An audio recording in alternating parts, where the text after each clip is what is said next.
प्रदेश अध्यक्ष सम्राट जी ने स्पष्ट रूप से कहा है कि माननीय नीतीश जी के लिए बिहार में बीजेपी का दरवाजा बंद है। लेकिन माननीय मुख्यमंत्री नीतीश जी ने जिस तरह से जनता का जनादेश का अपमान किया, एनडीए से हट करके जाकर के आरजेडी में विलय करते हैं। ये एनडी गठबंधन के जो लोग हैं ना, सिर्फ जाति के नाम पर बांटने का काम करते हैं। लेकिन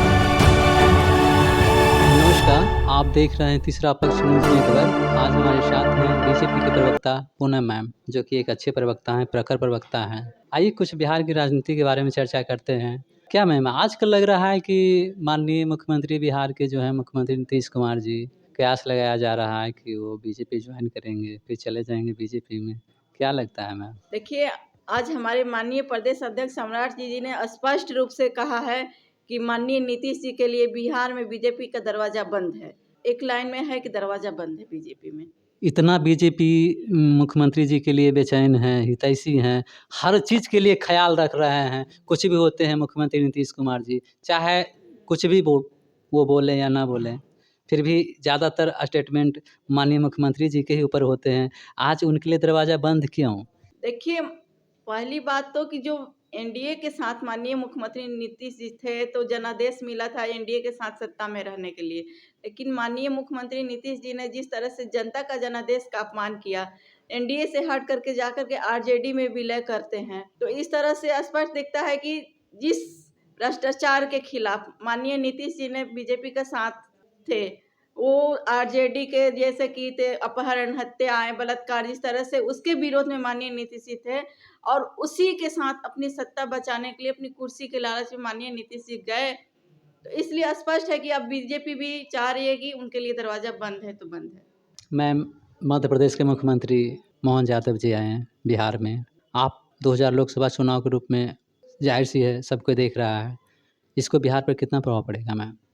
देखिए, हमारे मोहन यादव जी मध्य प्रदेश के मुख्यमंत्री हैं, और हर किसी का ये राइट बनता है कि पार्टी के जहाँ भी जिस स्टेट के लोग जुड़े हुए हैं उसमें जाते हैं, तो वहाँ पहले तो ये आपको स्पष्ट हम कहना चाहेंगे कि बीजेपी का कार्यक्रम में वो नहीं आए थे। एक उनका अपना एक विचार मंच कृष्ण का जो मंच था, उस विचार मंच के द्वारा उनको आया गया। लेकिन हाँ, बीजेपी के हमारे नेता हैं तो बीजेपी में आए, कार्य हम लोगों ने स्वागत भी किया। तो माननीय हमारे मोहन जी आए थे तो स्पष्ट था कि पार्टी के लोगों को शुभकामनाएं देने के लिए भी आए थे। और बिहार में, हमारे बिहार की नहीं, हम पूरे देश की बात करें तो हमारे माननीय नरेंद्र मोदी जी ने सबका साथ, सबका विकास, सबका प्रयास का ये जो नारा दिया है, सबका विश्वास का, तो सबको साथ लेकर चलते हैं। तो इससे कोई राजनीतिक दूर से मतलब जोड़ के नहीं देखना चाहिए। कहा जा रहा है कि बिहार में बीजेपी का कोई ऐसा लीडरशिप है ही नहीं है, इसलिए केंद्र के नेता को नेतृत्व करने के लिए बुलाया जाता है यहाँ पर। हमारे बीजेपी में हर एक जितने भी नेता हैं, नहीं मैम, ये राजनीतिक मायने निकाला जा रहा है कि ऐसा कि आज बिहार में वैसे नहीं है, इसलिए तो केंद्र के नेता लोग आ रहे हैं बीजेपी की ओर से कि बिहार में बीजेपी का सपोर्ट हो। जी, ये गलतफ़हमी है। बीजेपी में बिहार में ऐसे-ऐसे हमारे यहाँ नेता हैं, जो कि किसी राज्य में भी होंगे तो एक देखिए, पहली बात तो हम आपको स्पष्ट करना चाहिए कि एक कार्यकर्ता होकर हमारे मोहन जी भी थे, तो एक भाजपा के कार्यकर्ता थे। हमारे माननीय नरेंद्र मोदी जी भी एक भाजपा के कार्यकर्ता बन के ही गए हैं और पीएम का कुर्सी मिला है। तो भाजपा में एक-एक कार्यकर्ता उस पोस्ट के लायक है और उनको सम्मान मिलता है। बीजेपी एक ऐसी पार्टी है जिसको मुख्यमंत्री और प्रधानमंत्री बनाने का काम करती है। किसी पार्टी, जाति या परिवार से नहीं आती है। पार्टी एक ऐसी बीजेपी संस्कार की पार्टी है जो सबको साथ लेकर चलती है, सबको सम्मान देना जानती है। ये बीजेपी ही विश्व की एक ऐसी पार्टी है। लेकिन मैम, यहाँ तो सोच रहा है कि मोहन यादव जी आए हैं यादवों को रिझाने के लिए।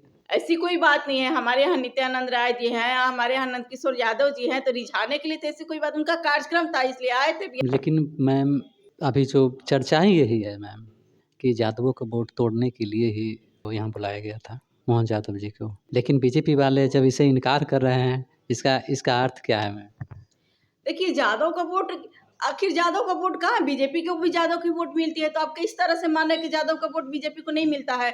आज की डेट में लालू जी को कौन स्वीकार कर रहा है? तेजस्वी जी को कौन स्वीकार कर रहा है? लालू जी का जो राज था बिहार में, जंगल राज, जिस तरह से आपने देखा होगा, एक जाति की आप बात कर रहे हैं यादव, आज उस जाति के बीच में आप जाकर पूछिएगा तो वो लोग भी उनका विरोध करते हैं, क्योंकि लालू जी ने सिर्फ जाति के नाम पर अपने परिवार की पार्टी को देने का काम किया है। जब लालू जी को जेल जाने की नौबत आई थी, उस समय लालू जी ने अपने, उनके यहाँ यादव के बहुत नेता होंगे, लेकिन लालू यादव जी ने अपनी पत्नी को मुख्यमंत्री बनाने का काम किया था, ना कि किसी अपने यादव भाई को बनाने का वो काम किया था। उसमें यदि ऐसा होता तो लालू जी किसी यादव को वहाँ मुख्यमंत्री बनाने का काम करते। यदि बिहार में अभी हम बात करें, जिस तरह से नीतीश जी आरजेडी में गए तो वहाँ डिप्टी सीएम भी बनाया गया था, तेजस्वी यादव को बनाया गया। यदि ऐसी बात होती है तो किसी और नेता को, यादव के नेता को, उनको वहाँ डिप्टी सीएम बनाने का काम करते हैं। लेकिन लालू जी स्पष्ट रूप से ये दिखाना चाहते हैं कि हम सिर्फ वोट की राजनीति करते हैं, हम सिर्फ समाज की राजनीति करते हैं, लेकिन उनके लिए समाज जो है, उनकी परिवार क्या है, उनकी पार्टी है, बस उनके लिए कोई कास्ट नहीं है। उनके लिए दिया है तो मीसा भारती है, तेजस्वी जी हैं, उनके लिए यही राजनीतिक पार्टी है। मोहन यादव जी बोल रहे थे कि आप भी सब जान ही रहे हैं मैम कि मुख्यमंत्री बनाकर यादवों को सम्मान देने की बात की। आखिर इसका भी तो बिहार पर असर पड़ेगा कि नहीं पड़ेगा मैम? देखिए, बीजेपी ने हर जात को अपना कहीं न कहीं मुख्यमंत्री, हम यूपी में बात करें तो हमारे योगी आदित्यनाथ जी को बनाया गया है। उसी तरह से हम बात करें तो मध्य प्रदेश में इनको बनाया गया है। तो उस तरह से वहाँ हम राजस्थान की बात करें तो वहाँ हमारे भूमिहार भाई जी को बनाया गया। तो जिस तरह से पार्टी ने सबको साथ, किसी एक विशेष की पार्टी नहीं, जाति की पार्टी नहीं है। नरेंद्र मोदी जी सब जात को जोड़ के देखते हैं, सबको साथ लेकर चलते हैं। लेकिन बिहार के और ये एनडी गठबंधन के जो लोग हैं ना, सिर्फ जाति के नाम पर बांटने का काम करते हैं। लेकिन नरेंद्र मोदी जी के लिए जाति यदि कोई है तो गरीब है, युवा है, महिला है, उनका वो साथ में सम्मान करते हैं। उनको जो अंतिम पंक्ति में बैठे व्यक्ति का वो विकास करना चाहते हैं और करके दिखा रहे हैं। तो माननीय नरेंद्र मोदी जी किसी विशेष व्यक्ति के पार्टी के लिए नहीं है। नरेंद्र मोदी गरीब का विरोध करते हैं, गरीब को ऊपर उठाना चाहते हैं। जो गरीब अंतिम पद पर बैठे हुए तबके को ऊपर लाते हैं, उनको, जैसे आपने देखा होगा कि जिस जनधन योजना की, जिस गरीब व्यक्ति, किसी भाई बहन ने नहीं सोचा होगा कि उनका अकाउंट कहीं बैंक में होता होगा, वो माननीय नरेंद्र मोदी देश के ऐसे पहले प्रधानमंत्री के सारे गरीबों का खाता खुलवाने का काम किया है। तो माननीय नरेंद्र मोदी जी सबको सम्मान देते हैं।